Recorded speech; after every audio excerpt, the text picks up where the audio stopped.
Channel. कैसे हैं आप सब लोग? उम्मीद करते हैं बिल्कुल खैरियत से होंगे। तो आज हम माय गर्ल नॉवल की सेकंड एपिसोड स्टार्ट करते हैं। So let's get started. मैं खान को नहीं बताऊंगा और तुम्हें एक हफ्ते का मजीद वक्त दे दूंगा, मगर मेरी एक शर्त है। रिजवान खान की बात ने वहाँ बैठे हर शख्स को सांस रोकने पर मजबूर कर दिया था। आप जो कहेंगे हमें मंजूर है सर, असलम तेजी से बोला था। सांस रोकने पर मजबूर कर दिया था।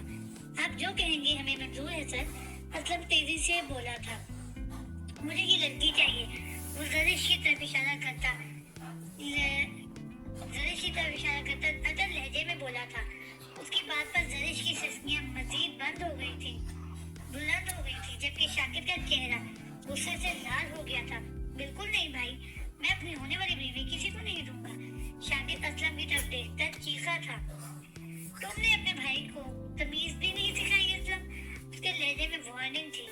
असलम ने सख्त गुस्से से शाकिर को नवाजा था।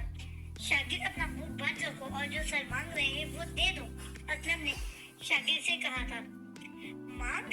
असलम लफ्जों का चुनाव सही से करो। यहाँ गिड़गिड़ा तुम रहे थे। ये तो मेरा बराबर है कि मैं तुम्हारी जिंदगी को बख्श रहा हूँ। उसके गुस्से से भरी आवाज सुनकर असलम के माथे पर परेशानी से पसीना चमका था। मुझसे गलती हो गई सर, आप इस लड़की को ले जाएं। शाकिर हट जाओ रास्ते से, ऐसी बहुत सी लड़कियां तुम्हें मिल जाएंगी। असलम की बात पर शाकिर एक पल को सोच में पड़ गया था। असलम बिल्कुल सही कह रहा था। वो जानता था मुजम्मत की सूरत में रिजवान खान उसको मारने से गुरेज भी नहीं करेगा। वो आराम से उसका हाथ छोड़कर साइड पर हो गया था। अपना हाथ आजाद पाकर जरीश ने अपने सोन होते दिमाग के साथ खुद को चादर में ढांप लिया था। उसका नाजुक वजूद होले होले लरज़ रहा था। एक हफ्ता है तुम्हारे पास असलम, इसके बाद तुम और तुम्हारा भाई इस दुनिया में एक मिनट भी सांस नहीं ले पाओगे। उसे धमकाते अपनी सिगरेट जमीन पर फेंकता उठा था। सूखो सफेद रंगत, काले बाल और ग्रे आंखों वाला ऊंचा लंबा रिजवान खान काले सूट पर सफेद चादर लिए अपनी पूरी वजाहत से खड़ा हुआ था और उन दोनों पर निगाहें गलत डाले बगैर अपने आदमियों के साथ बाहर की जानिब बढ़ा था। जरीश के पास सूखते ही उसने जरीश का बाजू से थामा था और उसके थामते ही वो खौफ से बेहोश हो गई थी। अपना सर नफी में हिलाते रिजवान ने जरीश को अपने बाजुओं में उठाया था और वहां से चला गया था। भाई आपने अच्छा नहीं किया, वो मेरी मोहब्बत थी। रिजवान के जाने के बाद शाकिर असलम से बोला था। तुम पागल हो, एक लड़की की वजह से वो तुम्हें मार भी सकता था और हम कुछ नहीं कर पाते। ऐसी हजारों लड़कियां तुम्हारे पैरों मिलाकर गिरा दूंगा। अब जाओ जाकर आराम करो। उसे झपट के असलम ने आराम करने भेज दिया था और खुद भी अपने कमरे में चला गया था। Scene change. जमल खुद को चादर से ढांप कर नकाब किए पुलिस स्टेशन में दाखिल हुई थी। वहाँ का माहौल देखकर उसने अपने खुश होंठ टर्ज किए थे। मुझे एक शिकायत करवानी थी, शिकायत दर्ज करवानी है। वो सीधी वहाँ बैठे पुलिस ऑफिसर के पास गई थी। अफसर इनकी शिकायत दर्ज कर लो। पुलिस वाला उसे दूसरी तरफ जाने का इशारा करता आराम से आंखें मूंद कर कुर्सी से टेक लगाकर लेट गया था। मेरी बहन को शाकिर नामी गुंडे ने अगवा कर लिया है। और रुको बेबी रुको, यहाँ तुम्हारी कोई दरख्वास्त दर्ज नहीं होगी, जाओ यहाँ से। अफसर शाकिर का नाम सुनकर घबरा गया था। वो यहाँ का लोकल गुंडा था और उसका ताल्लुक खान से था और खान के बंदों के खिलाफ कोई नहीं जा सकता था, जबकि हकीकत में शाकिर का दौर दूर दूर तक खान से कोई ताल्लुक नहीं था। क्या कहना चाहते हैं आप? यहाँ मेरी बहन 24 घंटों से गायब है और तुम लोग मेरी रिपोर्ट दर्ज नहीं कर रहे। वो चीखी थी। उसके चीखने पर सब उसकी तरफ मुतवज्जो हुए थे। पुलिस ऑफिसर अली अफजल के पास आया था। क्या हुआ है अफजल? सर ये शाकिर के खिलाफ रिपोर्ट दर्ज करवाना चाहते हैं। अफजल धीमी आवाज में मिनमिनाया था। वो बीबी जाए यहाँ से, आपकी बहन यकीनन खुद उसके साथ गई होगी। निकालो इन्हें बाहर, अब इसे कोई अंदर दाखिल ना होने दे। अली की बात सुनकर लेडीज पुलिस ने चीखी चिल्लाती जमल को बाजू से पकड़ के पुलिस स्टेशन से बाहर निकाल दिया था। तुम लोग पुलिस के नाम पर दबा हो, वो चीखी थी बेबसी से। उसे रोना आ रहा था। उसकी आंखों में आंसू जमा होना शुरू हो गए थे। बाजी मेहरबानी करके जाए, यहाँ पर कोई अपनी मदद नहीं करेगा। एक हवलदार उसके पास आया था। जमल ने नफरत से उसे देखा था। तुम्हारी मदद सिर्फ एक ही शख्स कर सकता है, हवलदार धीमी आवाज में बोला था। जमल को उम्मीद की किरण दिखाई दी थी। खान, तुम्हारी मदद सिर्फ खान ही कर सकता है, लेकिन उससे मिलना इतना आसान नहीं है, बल्कि बहुत मुश्किल है। उससे सिर्फ एक जरिए से मिलाया जा सकता है। जमल ने सवालिया निगाहों से उसे देखा था, जबकि हवलदार उसे सारा तरीका बताने लगा था। शुक्रिया आपका। जमल उसका शुक्रिया अदा करती वापस घर लौटी थी। जरिश को बचाने की एक किरण उसे दिखाई दी थी। अगर खान ने उसकी मदद कर दी तो यकीनन वो जरिश को बचा लेगी। Scene change. उसने मंदी मंदी अपनी आंखें खोली थी और उठकर बैठ गई थी। उसके सर में हल्की हल्की दर्द की तेजी उठ रही थी। अपना सर पकड़ते उसे कल हुए सारे वाकयात याद आ गए थे। आंखों में खौफ लिए उसने अपने इर्द गिर्द देखा था। वो इस वक्त एक नॉर्मल साइज के कमरे में मौजूद थी। कमरे की दीवारों का रंग सफेद था, जबकि कमरे में एक बेड जिस पर वो खुद बैठी हुई थी, इसके अलावा कुछ मौजूद न था। वो तेजी से उठती कमरे के दरवाजे की तरफ भागी थी ताकि यहाँ से जा सके, मगर बदकिस्मती से दरवाजा कमरे का लॉक था। वो थोड़ी देर तक दरवाजा बजाती रही थी, मगर किसी को दरवाजा न खोलने पर वो आखिरकार हार मानकर उठी थी और रूम में बने वॉशरूम में चली गई थी। अपना आँख शीशे में देखकर वो खुद ही एक पल को डर गई थी। उसकी आंखों से काजल बहकर उसके चेहरे पर फैला हुआ था। लिपस्टिक भी होठों के गिर्द फैली हुई थी। बाल भी सारे खराब हुए पड़े थे। गले में पहना छोटा सा सेट भी टेढ़ा पर हुआ पड़ा था। खुद को देखते उसने गंदा सा मुंह बना लिया था और अपने मुंह पर पानी के छींटे मारते उसने अपना मुंह धोया था और ज्वेलरी उतारते एक तरफ फेंक दी थी और बालों को हाथों से सेट करके उसने वजू किया था और वो जानती थी कि नमाज का वक्त गुजर गया है, मगर नमाज उसे इतनी पुख्ता आदत थी कि उसे बेचैनी होने लगी थी। वो वजू करती, अपनी चादर से हिजाब करती, बेड की चादर फूल के जमीन पर बिछाती कज़ा नमाज अदा करने लगी थी। नमाज मुकम्मल करते दुआ के लिए हाथ उठाते वो सिसक उठी थी। उसके दिल से बेसाख्ता अपने अब्बा और बच्चों की हिफाजत के लिए दुआ निकली थी।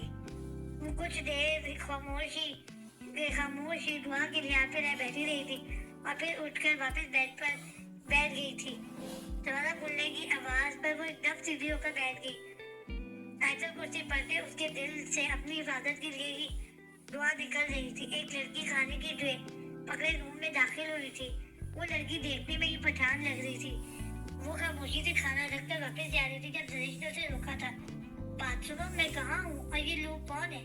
जरीश के बोलने पर मुलाजमा डरते डरते बस चंद लफ्ज बोली थी। आप खान विला में हैं।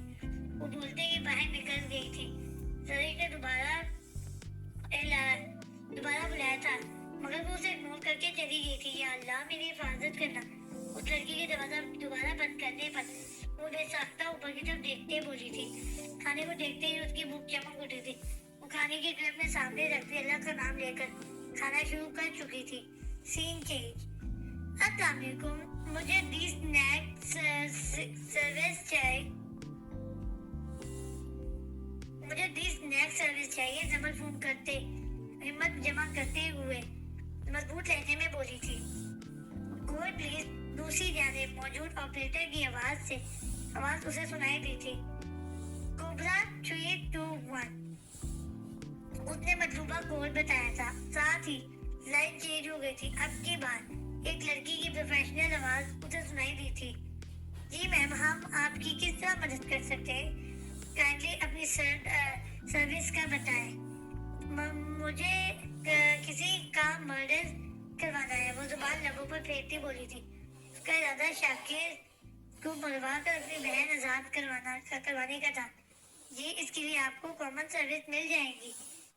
काइंडली अपनी डिटेल्स दें। ऑपरेटर मजबूत लहजे में बोली थी। जिमल ने अपना हालत तर्क करते उसे अपनी सारी डिटेल्स दी थी। ओके मैम, 2 हफ्तों के अंदर आपका काम हो जाएगा। अभी ऑपरेटर बोल ही रही थी जब जमल उसकी बात काट कर बोली थी। मुझे वीआईपी सर्विस चाहिए। वीआईपी सर्विस 24 घंटों में काम करती थी और वो 2 हफ्तों के लिए इंतजार नहीं कर सकती थी। सॉरी मैम, मगर आपको कॉमन सर्विस ही दी जाएगी। दूसरी तरफ मौजूद लड़की ने कहा था, आपको सुनाई नहीं दिया, मुझे वीआईपी सर्विस चाहिए। जरमल ने अपनी बात पर जोर दिया था। वीआईपी क्लाइंट्स आपकी अप्रोच से बहुत दूर है मैम, उनसे मीटिंग की कीमत भी 5 लाख है। मैं अमाउंट दे दूंगी, मुझे खान से मिलना है। उसने सबसे महंगी और बेहतरीन सर्विस प्रोवाइडर का नाम लिया था। सॉरी मैम, वो सिर्फ वीआईपी लोगों को ही सर्विस प्रोवाइड करते हैं, ऑपरेटर ने जवाब दिया था। वो इस ऑर्गेनाइजेशन का बादशाह था और बहुत कम लोगों के लिए काम करता था। उसके पास अपने आदमियों की एक बड़ी फौज मौजूद थी, लेकिन उससे भी ऊपर उसका बाप शेर खान था। मुझे सिर्फ उनकी ही सर्विस चाहिए। आपको जितनी अमाउंट चाहिए मिल जाएगी। जमल बजट थी, क्योंकि हवलदार के मुताबिक उसका काम सिर्फ खान ही कर सकता था। ओके मैम, आप अपनी सारी डिटेल्स दें। आपको एक जगह का बता दिया जाएगा जहाँ आपसे सर से मिलेंगी। आपको साथ ही सर से मिलने की रकम भी हमारे मतलूबा बैंक अकाउंट में ट्रांसफर करवानी होगी, और वहाँ से आपको एक रीडर पेन मिलेगा जो आप अपनी कलाई पर बांध कर रखेंगे ताकि आपकी निशानदेही की जा सके। ऑपरेटर उसे सब कुछ बताकर उसे सारी डिटेल्स लेकर उसे मतलूबा बैंक का बताकर फोन डिस्कनेक्ट कर चुकी थी। थोड़ी देर बाद उसे एक मैसेज रिसीव हुआ था जिसमें उस अकाउंट की डिटेल्स थी जो कि मौलवी साहब ने घर बेच दिया था। उसलिए कल तक उसे पैसे मिल जाने थे। वो कल पैसे मिलने पर खान से मिलने का पुख्ता इरादा बांध चुकी थी। दिस बैंक सर्विस, ये एक बहुत बड़ी ऑर्गेनाइजेशन थी जो कॉन्ट्रैक्ट पर लोगों को खत्म करती थी। उसकी बुनियाद खान के बाप शीर खान ने रखी थी और ये एक कामयाब सर्विस थी।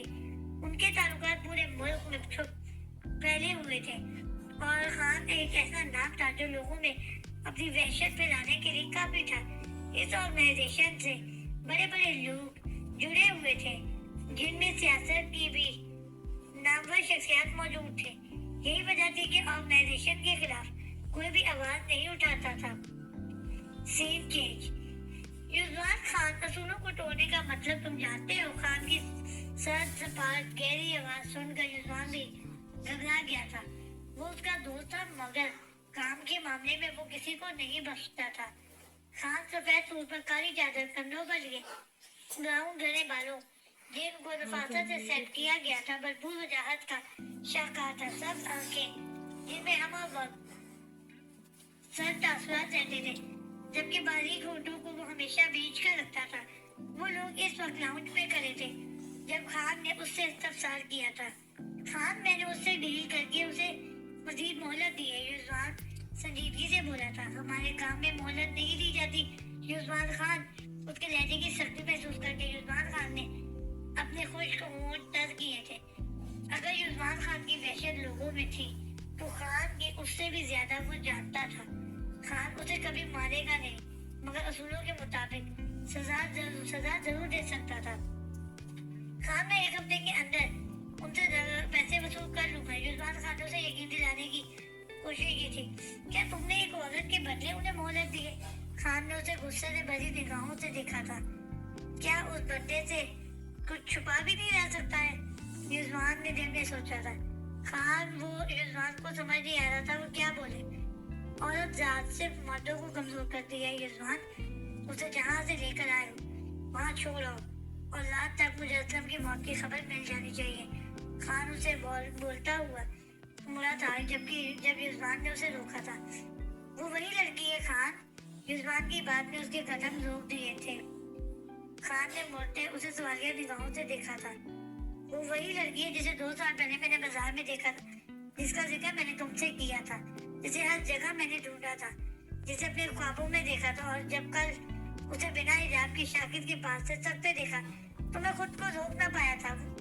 मेरा दिल किया कि अपने घर में मौजूद सारी गोलियां शाकिर के सीने में खाली कर दूं, उसका हाथ काट दूं जिससे उसने मेरी मोहब्बत को थामा था। और खान, वो मेरी कमजोरी बिल्कुल नहीं बनेगी। मैं उसे अपनी ताकत बनाऊंगा और ये युजवान खान का वादा है। युजवान संजीदगी से खान की आंखों में देखता बोला था। खान उसे देखता हंकार भरता अपना सर नफी में हिलाता चला गया। वो काम करते थे, उसमें औरत चाहे जितनी मर्जी मजबूत क्यों ना हो, उसे मर्द की कमजोरी ही माना जाता था।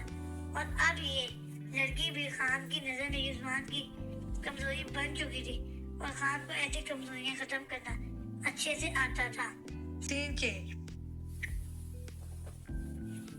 2 साल पहले युजमान को एक टारगेट मिला था जिसके सिलसिले में वो लाहौर आया हुआ था। यहाँ के एक लोकल बाजार में एक थोक की दुकान का मालिक जो मंशियात का छुप छुपा कर कारोबार करता था, उसे मारने की सुपारी युजमान को दी गई थी। वो इसी सिलसिले में लाहौर आया था। उसे मारने से एक दिन पहले वो उस बाजार का मुआयना करने गया था और वो वीआईपी सर्विस प्रोवाइडर था। वो उसे समझ नहीं आ रही थी कि उसे क्यों एक मामूली दुकान के मालिक को मारने भेजा गया था। युजमान ने इर्द-गिर्द से उस दुकान के मालिक के बारे में मालूमात हासिल की तो उसे मालूम हुआ था कि वो अपनी दुकान में आने वाले छोटे बच्चों और बच्चियों का रेप करता था, जिसे सुनते ही युजमान की रगें तन गई थी। ये काम उसने बिना मुआवजे के करने का सोचा था और सारी सूरत-हाल का जायजा लेकर वो अपना प्लान बनाकर वापस आ चुका था। अगले दिन वो अपने गन लिए उस बाजार में वापस गया था ताकि उसे मार सके। उसके चेहरे को काले नकाब से ढका हुआ था। वो उस दुकान की तरफ जा रहा था जब एक हंसती खिलखिलाती आवाज उसके कानों में पड़ी थी। युजमान की बेसाख्ता निगाहें एक लड़की की तरफ गई थी जो नकाब की अपने साथ खड़ी लड़की के साथ हंस रही थी। बच्चों, फुप्पो के आने से पहले मुझे ये कांच की चूड़ियां ले दो, वरना वो आते ही कहेंगी शादी के बाद ये फैशन किया करो। जरिश अपनी फुप्पो मारिजा की नकल उतारते हुए बोली थी, जो उन्हें बनाव से इंतजार करने नहीं देती थी। आजकल यहाँ लाहौर में अपनी फुप्पो के घर आई हुई थी। उनकी फुप्पो आगे बाजार से बटा लेने गई थी, जबकि वो कुछ देर के लिए एक जगह रुक कर अपनी फुप्पो का इंतजार कर रही थी। जमन ने उसे सर्दिश करके अपनी हंसी रोकते उसे चुप करवाया था। जरिश के सामने देखने पर उसकी निगाहें युजमान से टकराई थी। उसकी गहरी काली आंखों में युजमान को अपना दिल डूबता हुआ महसूस हुआ था। नकाब की वजह से सिर्फ उसकी आंखें ही दिख रही थी। भाई, कभी किसी लड़की को नकाब में नहीं देखा जो मुझे खड़े ताड़ है। जरिश गुस्से से उसके पास आती बोली थी। जमन ने तेजी से जरिश का बाजू पकड़ा था। खुद को भाई के जाने पर एक पल को उसके अल्फाज खत्म हो गए थे और वो उस लड़की को अच्छी खासी गोली से नवाजता वहां से फौरन गायब हुआ था। जरिश, कितनी बार तुमसे कहा है मत किया करो, लोगों को इग्नोर कर दिया करो, जमन ने सख्त लहजे में बोली थी। जबकि फुप्पो के आने पर दोनों खामोश हो गई, वापस घर चली गई थी। युजमान भी अपना काम मुकम्मल करके वापस चला गया था, मगर वो कभी उन नकाब में छुपी काली आंखों वाली लड़की को ढूंढ ना पाया था। उसने उसे लाहौर में काफी ढूंढने की कोशिश की, मगर वो उसे कभी नहीं मिली थी। आखिर मिलते भी कैसे वो दोनों तो वापस कराची चली गई थी। उसको ढूंढने की नाकाम कोशिश करने के बाद भी युजमान उसकी काली आंखों को कभी भूल ना पाया था। फिर कल जब जरिश ने आंसुओं से भरी उस निगाहों से उन्हें देखा था तो उसका दिल एक पल को रुकता, तेजी से धड़क उठा था, मगर उसने कोई तासुर जाहिर नहीं किया था। अगर वो उन लोगों के सामने कोई भी तासुर जाहिर करता तो यकीनन एक रात के अंदर सबको जरिश युजमान खान की कमजोरी के तौर पर लग जानी थी। मगर अब वो सिर्फ एक डील का हिस्सा समझ रही थी, जिससे कम अज कम वो महसूस तो थे। युजमान का माजी स्याह था, मगर अब वो अपने माजी को भूलकर जरिश के साथ एक नई जिंदगी की शुरुआत करना चाहता था। ऐ सुकूने कल्ब मेरे शाहे मन, काश कि मुझे चंद जादुई लम्हात मुयस्सर आए जहाँ मैं तुम्हें जी सकूं, तुमसे अपनी बेबामोह मेहनत का बरमला एतराफ कर सकूं, जहाँ तुम चाहो कि ये गजलें ही रहने देते हैं। Scene change. मौलवी अलीमुद्दीन ने जिस शख्स को घर बेचा था उसने जमल को 30 लाख घर के दिए और साथ ही उसने एक हफ्ते के अंदर खाली करने का बोल दिया था। जमल ने सारे पैसे अपने अकाउंट में जमा करवा दिए थे, जबकि 5 लाख वो अपने साथ लेकर इस वक्त मतलूबा बैंक में आए थे, जहां उसने रकम जमा करवाई थी, जिसके बदले उसे रेड पेन से एक रसीद दी गई थी। आज रात 8 बजे फ्रेश कैफे में खान तुम्हें मिलेगा और ये रीडर पेन अपनी कलाई पर रीडर रिबन रेड रिबन अपनी कलाई पर बांध देना। बैंक में मौजूद लड़की ने उसे हिदायत दी थी। वो लड़की नकाब में छुपी जमल को देख रही थी जो खान से मिलना चाहती थी। ये नहीं था कि कभी उससे कोई लड़की मिलने नहीं आई थी। बात ये थी कि पर्दे में छुपी लड़की उससे मिलने के लिए नहीं आई थी। क्या ये खान मेरा काम कर देगा? जमल ने उस लड़के से पूछा था जो उसकी बात पर हंसी थी। तुम खान को नहीं जानती फिर उससे काम क्यों करवा रही हो? उस लड़की ने हैरत से पूछा था क्योंकि ज्यादातर जो लोग यहाँ आते हैं उन्हें खान के बारे में और उसके काम से वाकफियत होती थी। जमल ने उसके बात पर लब काटे थे। वो असल वजह बताना नहीं चाहती थी। लड़की भी उसके कुछ ना बोलने पर समझ चुकी थी कि वो उसे नहीं बताएगी। तुम्हें जो भी काम हो खान तुम्हारा कर देगा। उस लड़की को के तसल्ली देने पर जमल अपना हिजाब और नकाब ठीक करती बैंक से निकल गई थी। खान से मिलने का सोचकर ही उसे खौफ महसूस हो रहा था। वो जिंदगी में शायद ही कभी किसी नामहरम से यूं मिलने गई थी, लेकिन कभी ये हालात भी ना थे। होते तो मुझे कभी यूं दर बदर ना होना पड़ता। अपने अब्बा को याद करते उसकी आंखें नम पड़ी थी और जरिश की टेंशन उसे अलग हो रही थी। 2 दिन हो चुके थे और जरिश की उसे कोई खबर नहीं थी। वो बस इस वक्त उसकी हिफाजत की दुआ ही कर सकती थी, लेकिन उसे यकीन था कि उसका रब उसकी बहन को महफूज रखेगा। Scene change. खान आपसे मिलने के लिए एक लड़की ने रकम डिपॉजिट करवा दी है। आज रात दी फ्रेश कैफे में खान जो स्नैक हेड क्वार्टर में बने अपने ऑफिस में बैठा था, उसे वहाँ के ऑपरेटर अरमगान ने आकर खबर दी थी। उस लड़की की सारी डिटेल्स का है। खान ने मासूम से अंदाज में टेबल पर रखे अपने लैपटॉप पर काम करते पूछा था। उसकी उंगलियां तेजी से कुछ टाइप कर रही थी। सर आपको ईमेल कर दी गई है। अरमगान ने नजर झुकाए जवाब दिया था। खान ने हंकारा भरा था। अरमगान ने एक नजर खान को देखा था जो बेदिया से अपना काम कर रहा था। अरमगान को अपना जवाब मिल गया था। वो खामोशी से वहां से चला गया था।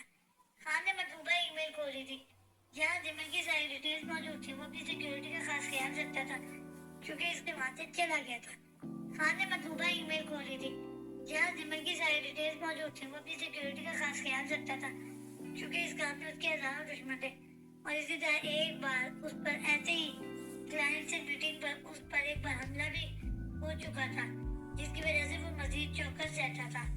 उसने फाइल में जिमन की इंफॉर्मेशन पढ़ी थी तो एक पल को हैरान रह गया था कि एक मौलवी की दीनदार बेटी को उससे क्या काम होगा। उसने आखिर पर जमल की तस्वीर देखी थी जो रमजान के खाने में छुपी हुई थी और उसका आधा चेहरा नकाब से ढका हुआ था। उसकी हैसियत आंखें ही तस्वीर में दिखाई दे रही थी। उसको ये क्लाइंट इंटरेस्टिंग लग रही थी क्योंकि पहले कभी कोई मिडिल क्लास पर्दादार औरत उससे मिलने नहीं आई थी। जिमल की इंफॉर्मेशन पढ़ने के बाद खान ने मतलूबा फाइल बंद करके दूसरी ईमेल खोली थी जो इंटरनेशनल क्लाइंट की थी। वो ज्यादातर इंटरनेशनल ही काम करता था, मगर यहाँ भी वीआईपी क्लाइंट्स के वो काम करता था। यही उसकी जिंदगी थी, स्नैक सर्विस को संभालना और अपना काम करना। उसका नाम खान इस सर्विस में टॉप पर था, लेकिन इस सारी सर्विस का मेन कंट्रोल शेर खान के पास ही था, जिससे खान को शदीद नफरत थी। Scene change. युजवान ने खान के हुक्म के मुताबिक रात को कुछ आदमियों को भेजकर असलम का कत्ल करवा दिया था, लेकिन जरिश से वो एक बार भी अब तक नहीं मिला था। उससे रूबरू मिलने का सोचकर उसके चेहरे पर मुस्कुराहट उभरी थी। वो अपने कमरे में फ्रेश होता जरिश से मिलने के लिए उसकी तरफ बढ़ा था। जरिश को 3rd फ्लोर पर रखा गया था। खान विला खासा बड़ा था जो ट्रिपल स्टोरीज पर था। एक वसीर रकबे पर फैला था। इस घर की एक एक चीज उसकी कीमत का मुंह बोलता सबूत थे। एक बड़ी तादाद मुलाजमों की उस घर को चमका कर रखती थी। वफादारी इस काम में सबसे ज्यादा अहमियत रखती थी और खान के पास करने वाले सब उसके वफादार लोग थे। खान के बाद वो लोग सबसे ज्यादा इज्जत युजवान की करते थे जो खान की एक तरह ही सख्त गिर था, मगर उसकी तबीयत में नरमी का अंसर भी था जो खान में बिल्कुल नहीं पाया जाता था। युजवान ग्राउंड फ्लोर पर लगी लिफ्ट के जरिए 3rd फ्लोर पर गया था जहाँ पहले ही कमरे में जरिश को रखा गया था। वो मजबूत कदम उठाता उस रूम की जाने पड़ा था। उसने आहिस्ता से दरवाजा नॉक किया था। जरीश जो बेड पर लेटी हुई थी, दरवाजे पर नॉक होने की वजह से फौरन उठकर बैठ गई थी। उसने तेजी से अपनी चादर से खुद को अच्छे से कवर किया था। 2 दिन से कमरे की सफेद दीवारों से वहशत सी होने लगी थी। रिजवान रूम का लॉक खोल कर अंदर दाखिल हुआ तो उसकी नजर झुकी हुई थी। जरीश उसे देखते ही अपना चेहरा ढांप लिया था। रिजवान ने दरवाजा अर्ध खुला छोड़ दिया था ताकि जरीश उसे ना डरे। उसने 2 मिनट बाद धीरे से अपनी नजर उठाकर जरीश को देखा था। उसको चादर में खुद को छुपाए देखकर उसके लबों पर एक दिल पर एक मुस्कुराहट हो गई थी। उसकी पर्दा ही ढाल जिसने रिजवान के दिल की दुनिया में हलचल मचा दी थी। कौन है आप और मुझे यहाँ क्यों कैद किया हुआ है? रिजवान के कुछ ना बोलने पर वो एक एक लफ्ज चबा चबा कर बोलती सख्त लहजे में पूछ रही थी। मैंने सिर्फ एक नजर रिजवान पर डाली थी, फिर अपनी निगाहें झुका रही थी। डेढ़े पार कर लड़कों को ताड़ना उसको सख्त नापसंद था, चाहे फिर जिनसे मुखालिफ कितना ही हसीन और खूबसूरत क्यों ना हो। मैं आपसे निकाह करना चाहता हूँ। रिजवान खान ने साफ बात की थी। उसे घुमा फिरा कर बातें करना पसंद नहीं था। रिजवान की बात पर गुस्से से जरीश का चेहरा सूख पड़ा था। मुझे आपसे या किसी से भी कोई निकाह नहीं करना, वो दबा दबा सा चीखी थी। मुझे अभी और इसी वक्त यहाँ से जाने दे। जरीश से उसे ऐसे ही किसी जवाब की उम्मीद थी। वो जानता था वो आम लड़कियों से मुख्तलिफ है, वो खास है, लेकिन अब वो खास लड़की सिर्फ और सिर्फ रिजवान खान की थी। नाम क्या है आपका? जरीश की बात को इग्नोर करके उसने तामुल से पूछा था। उसे अभी तक जरीश के नाम तक का इल्म नहीं था। कैसा शक था। वो 2 दिन से उसकी खैर भी थी, 2 साल से उसकी मोहब्बत में पागल था, मगर अभी तक उसके नाम को जानने से महरूम था। जरीश ने गुस्से से अपनी चादर पर गिरफ्त मजबूत की थी और गुस्से से उसको घूरा था, मगर फिर अपने गुस्से पर काबू पाते बोली थी, भाई आपको खुदा का वास्ता प्लीज जाने दे, आपको 1000 लड़कियां मिल जाएंगी। उसके मुंह से खुद के लिए एक बार फिर भाई लफ्ज सुनकर रिजवान का अलग तक करवा हो गया था। उसने अब की बार खुद उसे गुस्से से घूरा था। पहली बात